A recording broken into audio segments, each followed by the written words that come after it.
చెందిన నాయకుడు చల్లా నారాయణ రెడ్డి వ్యాఖ్యలు ఏ విధంగా చేసిండు అంటే యూట్యూబ్ ఛానల్ ముందు పెట్టుకొని పనికిరాని మాటలు మాట్లాడడం జరిగింది. ఆ విధమైన వ్యాఖ్యలను ఖండించడానికి మా కాంగ్రెస్ పార్టీ తరఫున మేమందరం ఈ పత్రికా సమావేశం నిర్వహించడం జరిగింది ఈరోజు.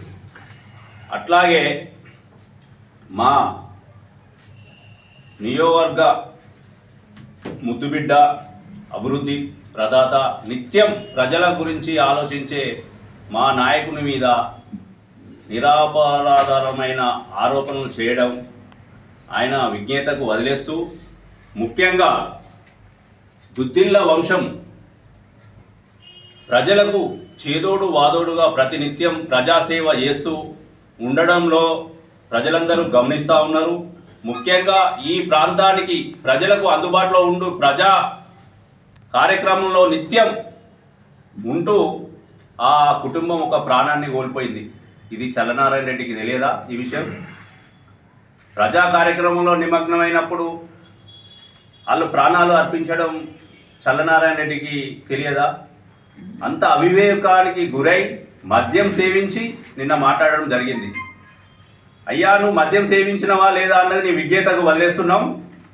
ఇంకొక విషయం, నువ్వు ఆ రోజు శ్రీనుబాబు గారు ఈ విధంగా అన్నారు, మా నాయకులు ఈ విధంగా అన్నారు, మరి ఇన్ని రోజులు నువ్వేం చేసినావయ్యా? మరి ఆ రోజు నువ్వు కాంగ్రెస్ పార్టీ నుంచి బయటకు వచ్చినప్పుడు ఆ రోజు ఎందుకు చెప్పలేదు?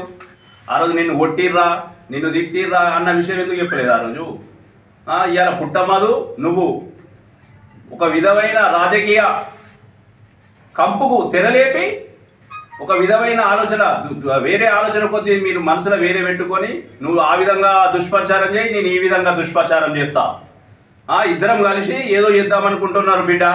మీ ఆటలు సాగవు, మేమందరం ఉన్నాం.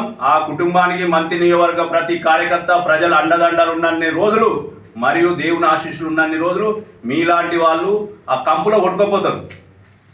మరి ఆ ఆరోపణలు ఆ రోజు ఎందుకు నువ్వు చెప్పలేదు? ఈ రోజు ఎందుకు చెప్తా ఉన్నావు?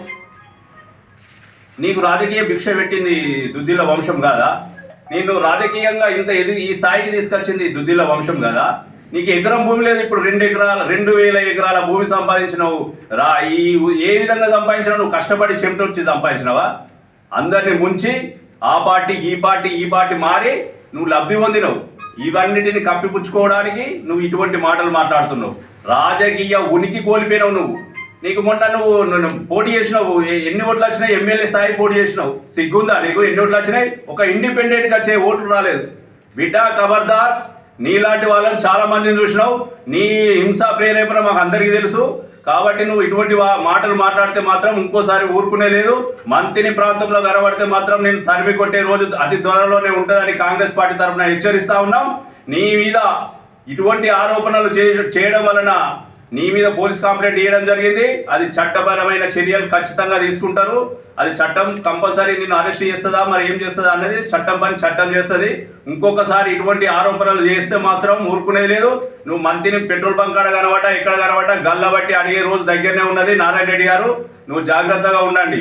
మరియు అట్లాగే మిత్రులు, బీఆర్ఎస్ మిత్రులు ఇందాక ప్రెస్ మీట్ పెట్టిరు, దాని గురించి మా సోదరులు మాట్లాడడం జరిగింది. మరి ఆ రోజు పుట్టమది మీద జరిగిన అన్యాయం, ఇట్లా దాడి చేసింది, ఇటువంటి కుట్రలు ఎన్నో ఉన్నాయని చెప్పేసి మాట్లాడడం జరిగింది. మరి ఆ రోజు నారాయణ రెడ్డి ఆ రోజు ఎందుకు పెట్టలేదు, మరి ఈ రోజు ఎందుకు పెట్టిరని మీరు అడగండి ఆయనను. మరి మీరిద్దరు కలిసి నాటకం ఆడే రాజకీయ చర్య కాదా ఇది? ఇటువంటి చర్యలు మేము గమనిస్తూ ఉన్నాం. మీరు చేసే ప్రతి పనిని గమనిస్తూ ఉన్నాం. మీరు అభివృద్ధి దాంట్లో తోడ్పడి రాండి, లేకపోతే మీరు రాజకీయం చేస్తారు. రాబోయే రోజుల్లో మీరు రాజకీయం కుంటుపడుతుంది. ముందు పోయే ఓట్లు అడిగడానికి కూడా మీరు తగదని చెప్పేసి ఈ పత్రికా విలేకరుగా హెచ్చరిస్తూ ఉన్నాం.